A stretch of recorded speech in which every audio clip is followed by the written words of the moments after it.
We have to do our own strategic planning in each country, in each province, in each city, in each neighborhood, in each block, in each group, family, friends, colleagues. We have to identify threats and opportunities which are external. What are the threats that they are posing to us? And what are the opportunities? For example, a threat, they want to impose world government on us. An opportunity, the internet, we can communicate. And then the strengths and weaknesses that we have, which are internal. What are we strong at? Where are we weak? We are weak in that we have very little physical resources. We are strong in that we have spirit. We have the warrior spirit. It's basic risk management.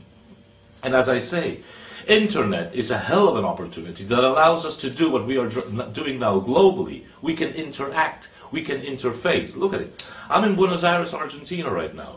And this video can be seen just as well by my neighbor across the street or by you friends in New York, in Texas, in South Africa, in Egypt, in California, in the United Kingdom, in Germany, in Malaysia, in Iran, in Canada, in France, in Russia, in Brazil. That's a lot of power.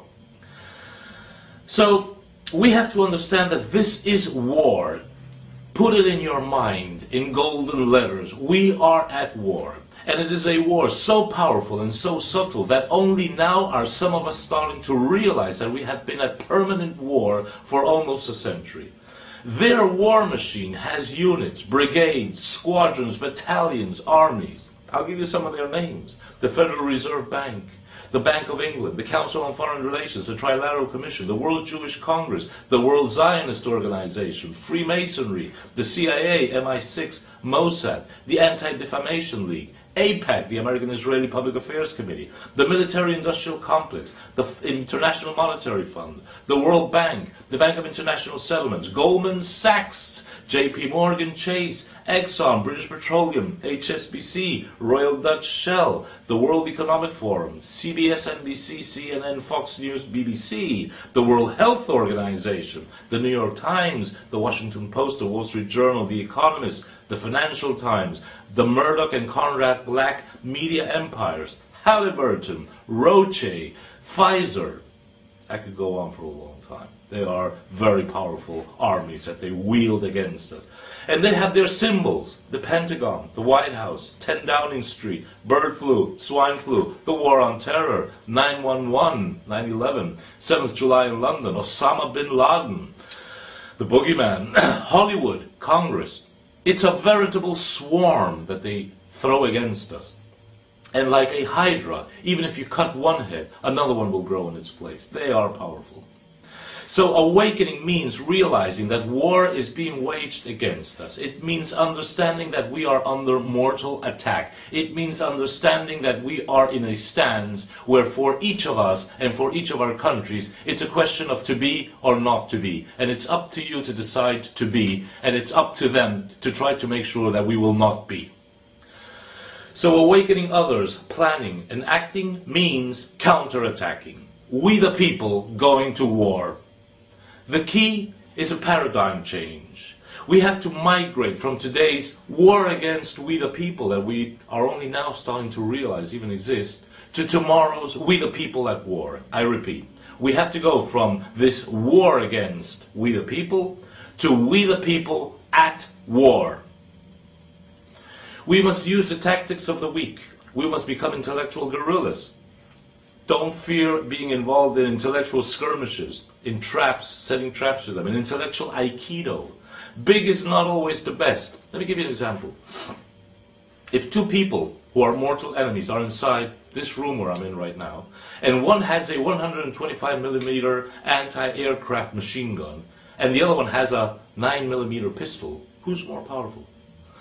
The guy with the 125mm anti-aircraft gun is slow. He's going to have trouble moving, and if he shoots, he might even demolish the whole building and kill himself in the process.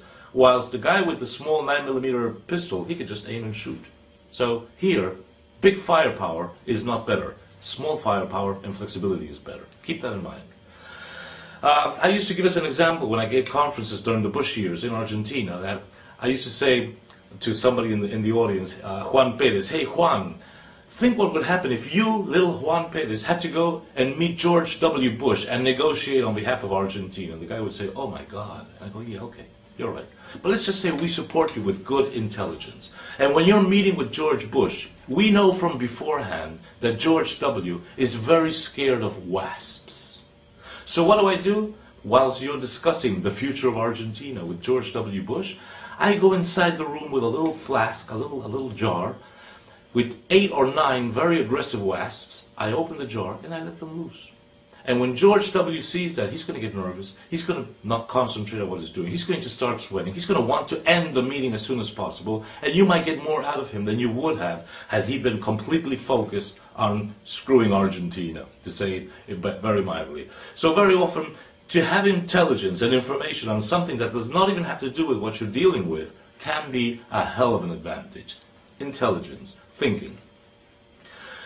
If we decide to fight back, we need to interact and interface globally, and then we shall prevail, because we are more, we are better, and we are stronger. What can we do? The tea parties that you're doing in the United States, rebellions, town halls, disobedience, passive disobedience like Gandhi used today, not pay taxes, get out of the system. That is the key. That's the big change. That we decide to fight back, that we decide to take our countries back, that we the people will simply not take this anymore.